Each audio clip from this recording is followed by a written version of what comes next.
نماز میں امام صاحب رکوع میں جاتے ہوئے اللہ اکبر کہتے ہوئے سجدے میں جائیں اور مقتدی پہلے ہی سجدے میں چلا جائے تو کیا مقتدی کی نماز ہو جائے گی؟ کیا اس طرح مقتدی کا کرنا درست ہے؟ سجدے میں پہلے چلا گیا، غلط تو کیا اس نے، نماز بہرحال ہو جائے گی۔ ہاں تکبیر تحریمہ، پہلی تکبیر جو ہے نا، یہ اگر امام سے پہلے کسی نے اپنی پوری کر لی تو نماز شروع ہی نہیں ہوئی اس کی، تو اس لیے تکبیر تحریمہ جو پہلی تکبیر کہی جاتی ہے نا نماز شروع کرنے کی، تو اس میں یہ بہتر طریقہ یہ ہے کہ اگر ہے بھی پہلی سب میں اور بالکل اٹینشن ہے نماز کے لیے، تب بھی امام جب اللہ اکبر کہے تو امام اللہ اکبر کہتے ہوئے جب بر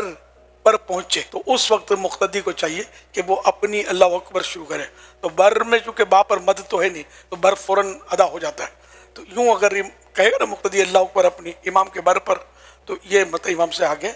اس کی تکبیر ختم نہیں ہوگی۔ بر شرط نہیں ہے، بر پر یہ لکھا ہے کہ بر پر کہیں گے تو وہ خطرہ ختم ہو جائے گا، ورنہ یہ کہ امام سے پہلے اللہ اکبر اپنی ختم نہ ہو، یہ مقتدی کو خیال رکھنا ہے۔ حضور اس میں بعض اوقات یہ ہوتا ہے جیسے امام صاحب کے پیچھے ہی کھڑے ہو کر ہم نماز پڑھ رہے ہیں، بعض امام یہ اللہ اکبر جب کہہ کر سجدے میں جا رہے ہوتے ہیں تو یہ تکبیر جو ہے نا یہ اس وقت نہیں کہہ رہے ہوتے جب یہ جانا شروع کرتے ہیں، جب بالکل سجدے کے قریب ہوں گے تو ان کی آواز آئے گی اللہ اکبر۔ تو اب ایسی صورت میں اگر کوئی پیچھے جو مقتدی ہے اس نے امام صاحب کو جاتے ہوئے دیکھا مگر امام صاحب کی تکبیر کہیں نہیں گئی ہے اور امام صاحب کے ساتھ ہی وہ سجدہ کر رہا ہے اور پھر آواز اس کو لیٹ ہی آئے کہ ڈیفینیٹلی امام صاحب تو بالکل سجدے کے قریب آ کر رہے، تو اس میں پھر مقتدی کیا کرے؟ تکبیر تحریمہ اور اس کا مسئلہ الگ ہے۔ اس میں ایسا ہے کہ امام کی تکبیر سننا، آواز سننا، یہ مقتدی کے لیے شرط نہیں ہوتا، مقتدی امام کو دیکھ دیکھ کر بھی اپنے انتقالات نقل و حرکت کر سکتا ہے، آنا جانا۔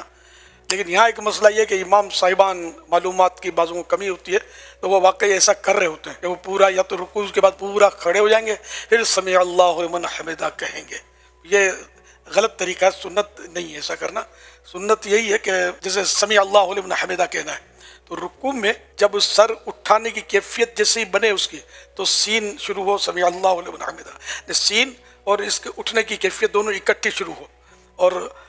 حمدہ کی ہا اس حال میں اس کی پوری ہو گئی، پورا سیدھا امام یا کوئی بھی ہو نماز پڑھنے والا وہ کھڑا ہو چکا ہو۔ اب اس کے لیے پوری پریکٹس کرنی پڑے گی، ایک دم سے آ نہیں جائے گا، باقی سب چیزیں سیکھتے ہیں ہم لوگ، نماز ہی تو نہیں سیکھتے۔